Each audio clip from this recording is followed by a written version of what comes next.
welcome back to the channel. And as you can see, I'm back on the 800. Took all the sheet metal off just to start getting in at it, and I decided I was going to pull the drain plug on the oil pan just to see what's going on there. Oil looks good, but there was a little water in the bottom. So now, before I run this thing, I got to figure out what happened. Like I mentioned in the last video, I had the exhaust blow off over the winter for a bit.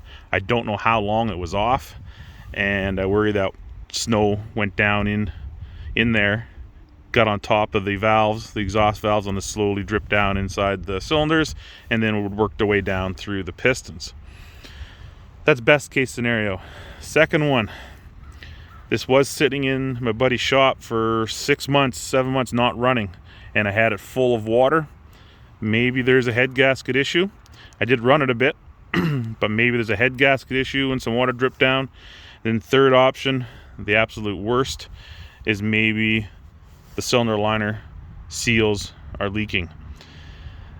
That would be horrible. That is a complete teardown, which doesn't take a lot of time. The issue is I'd have to buy new head gaskets. They're not that much money, but finding them is like trying to find hen's teeth. They're getting rare.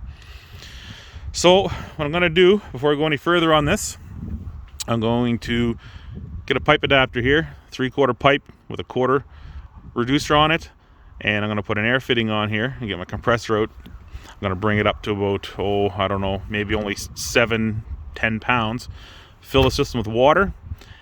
I'm gonna have to pull the oil pan, drain the oil, drop the oil pan, and then look up inside when I got the pressure on it to see if I can find out where the water's coming from. I'll be able to see if it's coming from the bottom of the cylinder sleeves, or is it coming from the oil journals, from where the oil fills the head and runs back down on the inside of the block. At least then I can rule out the issue. I don't believe that the manifold was the problem. I don't think I'm that lucky. If it's the head gaskets, well, I gotta pull the heads. If it ends up being the sleeves, well, it's a big job. Not looking forward to it. Not expensive, it's just a pain in the butt. But you got nothing else to do. As you can see, no hay growing yet. So let's get that oil drained and get some water in this system, and I'll see if I can find an adapter. Well, here we are again. I was really hoping I wouldn't see the inside of this engine again so soon, but you can see the sludge, the water here a bit on the bottom here on the side. Now I got a lot of dirt in here when I was taking this off, but you can see the sludge from some of the water. Now there's no pitting or anything inside the engine. There's not a spot of rust on anything, which is good. But so it's all been just from time. It's not from, I don't think it was from running. I think it's from time sitting that it was dripping slowly down to that pan. So now that I got that off, and the fitting out here, this is where the temperature sender was at one time. Just gotta get 3/4 and then a 1/4 inch adapter reducer, and then I can fill this thing up with water and put a little pressure to her and see what is going on, and I can look up under there. So I'm gonna let this drip for a bit. Gotta go to the store anyway to get that fitting, so probably let this drip for about a half hour, then I don't have to worry about it falling on my face. Alright, so Mother Nature must be off her meds, because you get something to eat, have a beer, get the part you need at the store, and it must have dropped about 10 degrees. It feels like it's gonna snow here real soon. So I just threw this pan on quickly here in case the weather comes in. I'm just gonna clean up a few things. I'm not gonna put all this back on. I did put some plastic underneath these caps. Exhaust is on, intake is on, and I'm gonna call it a day here. Hopefully we don't get snow tonight. I'd like to come back out in the morning and pressurize this up. This was my little windbreak I thought I was going to use, keep the wind away from me, but it's getting worse and worse, as you can hear.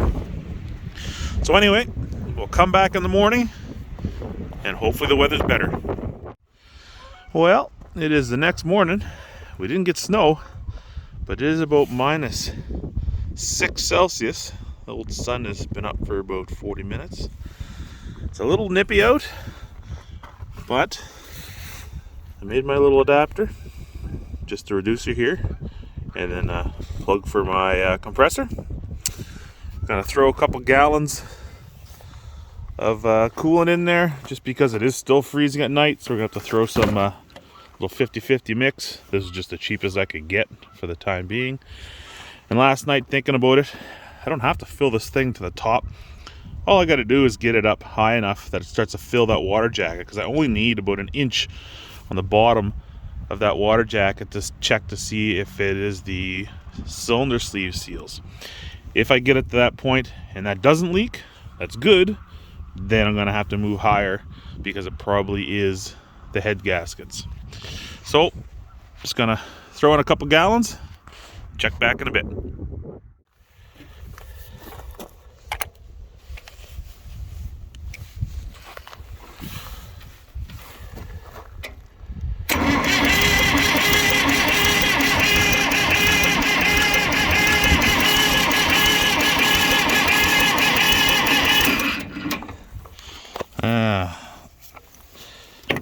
There you go. Just thought I'd crank that over a bit and try to get that water pump to lift some of that coolant into the engine. So now let's drop that oil pan again and then get the compressor out. So I got the compressor set to 5 psi. Now hopefully I don't blow off a hose. I did tighten up my fittings. Just pressurize this up. Trying to hear to see if I got anything coming through here first, and I can hear air, so that's good. So now I'll put on the rad cap and pressure it up.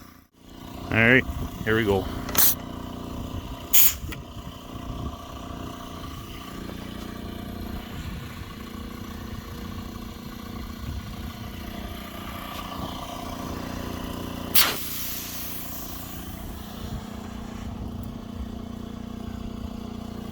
Nothing dripping yet. Let's try that again.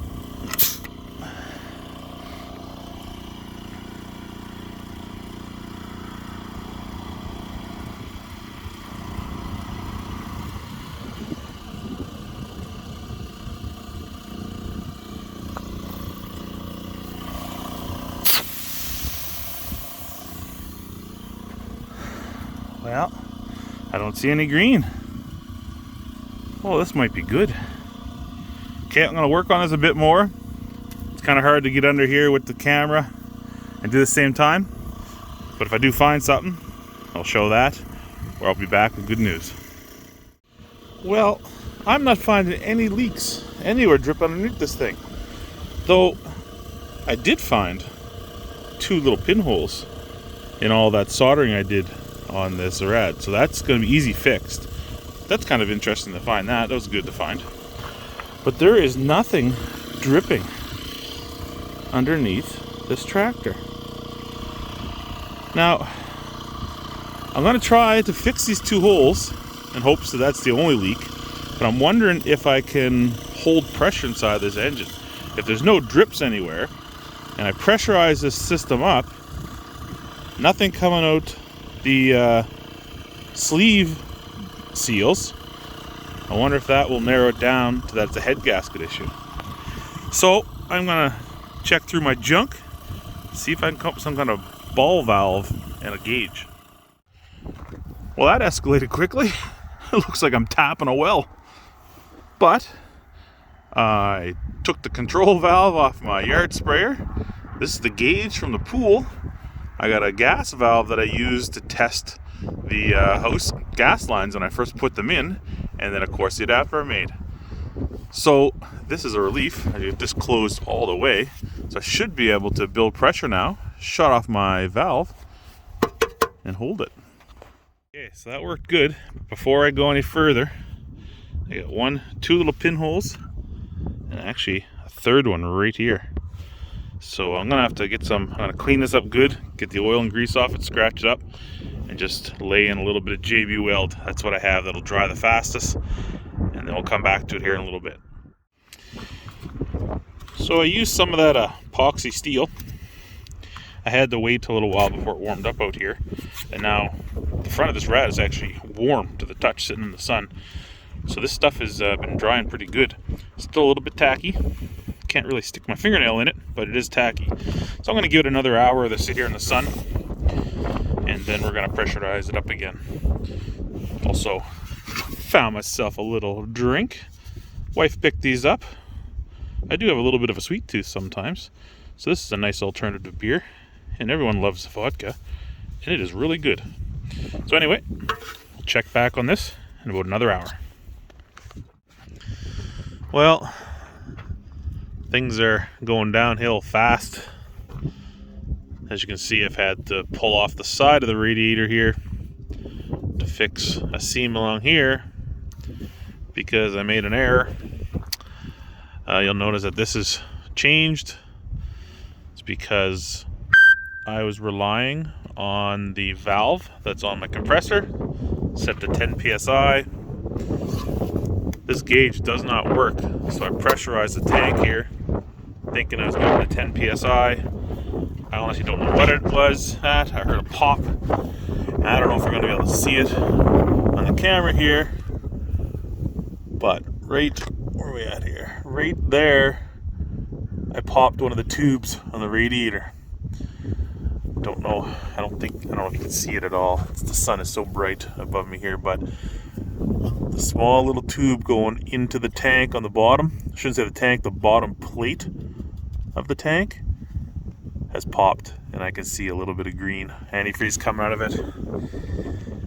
And if I crank this up, put the pressure in here, you can clearly hear it leaking, and I can see the little blob of green antifreeze up in there.